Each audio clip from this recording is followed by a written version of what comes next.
ওয়ালাইকুম রহমতুল্লাহ। চলে আসলাম পানিতে হাঁটাহাঁটি করার জন্য আমার শখের বাগানে।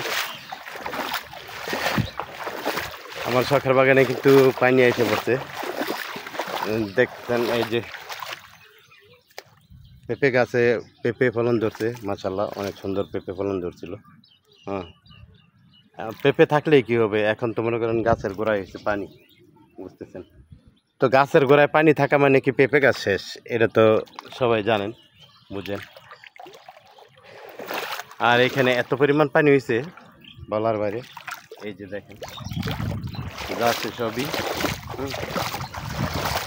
আর এই লাউর চারাগুলি লাগাইছিলাম, লাউর চারা বড় হয়ে গেছিল। এই যে এখানে লাউর চারা আছে, পাশাপাশি অনেক কিছু ছিল, সব কিছুই নষ্ট হয়ে যাইতেছে। পানি মানে কোনো ফসল হবে না আপনার জমিতে। তা আপনারা যারা এই বাগান করার ইচ্ছা আছে, শখের বাগান করেন আর যাই করেন, হ্যাঁ, আপনারা একটা কাজ করবেন। কাজটা হলো এটা, প্রথমত যেন আপনার জমিটা উঁচু থাকে। হ্যাঁ, দেখেন কি পরিমাণ পানি, কি পরিমাণ পানি বলতে এই দেখেন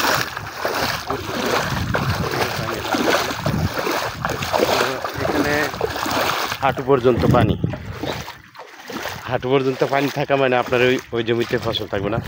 জমিতে কিন্তু এই দেখেন পেঁপে মাশাআল্লাহ অনেক সুন্দর আসছিল, ঠিক আছে, অনেক সুন্দর পেঁপে ধরছিল। আল্লাহ ভালো দিছিল আলহামদুলিল্লাহ। এখন আল্লাহর ইচ্ছা, আল্লাহ যা করেন সবই মানুষের বান্দার মঙ্গলের জন্য করেন। তো আপনারা আমার জন্য দোয়া করবেন, আল্লাহ যেন আমাকে ভালো রাখেন।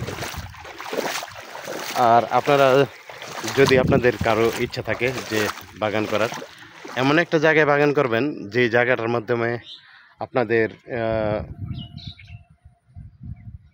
এরকম পরিশ্রম করতে হবে না আমার মতো, যেন পানি আটকানোর চেষ্টা বা অন্য অন্য কিছু এগুলি করা যেন না লাগে। উঁচু জমিতে করবেন, উঁচু জমিতে করলে কিন্তু ভালো।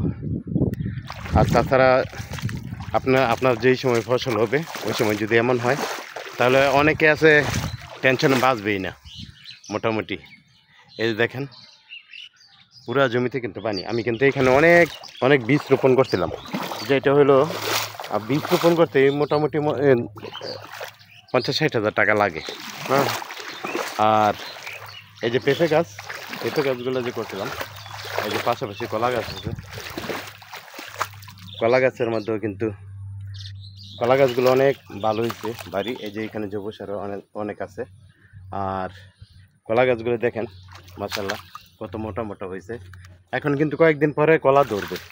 হ্যাঁ, কয়েকদিন পর কলা ধরবে। এই যে দেখেন আলহামদুলিল্লাহ অনেক সুন্দর কিন্তু।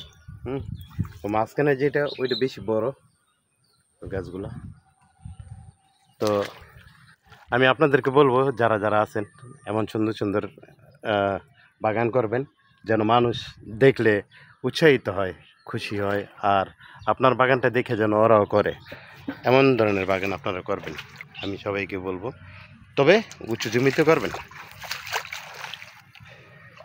আর যদি হাড়ের সমস্যা থাকে, যদি কারো হাড়ের সমস্যা থাকে, আমি বলবো যে আপনারা এই বাগান করবেন না। কারণ হচ্ছে এটি এমন একটা জিনিস, শখের জিনিসের মাধ্যমে যদি কোনো কিছু হয়, আর শখের জিনিস বলতে কি আপনি যে কোনো কাজেই যান, আপনি ভালো কিছু করার চেষ্টা আছেন, ঠিক আছে, বা করতেছেন, ওটার মাধ্যমে ধরেন ফসল ভালো হইলো বা ফসল ধরার টাইমে আপনার যদি এমন হয়ে যায়, তাহলে কিন্তু মনে করেন খুব সমস্যা, তাই না?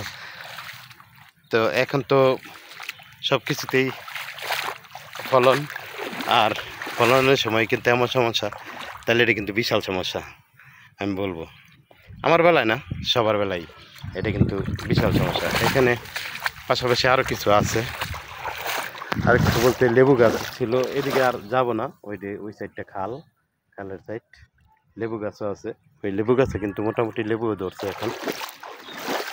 লেবু গাছ পানিতে মরে না, তারপরেও দেখা যাক আল্লাহ ভরসা কী হয় ওইটা আমি জানি না।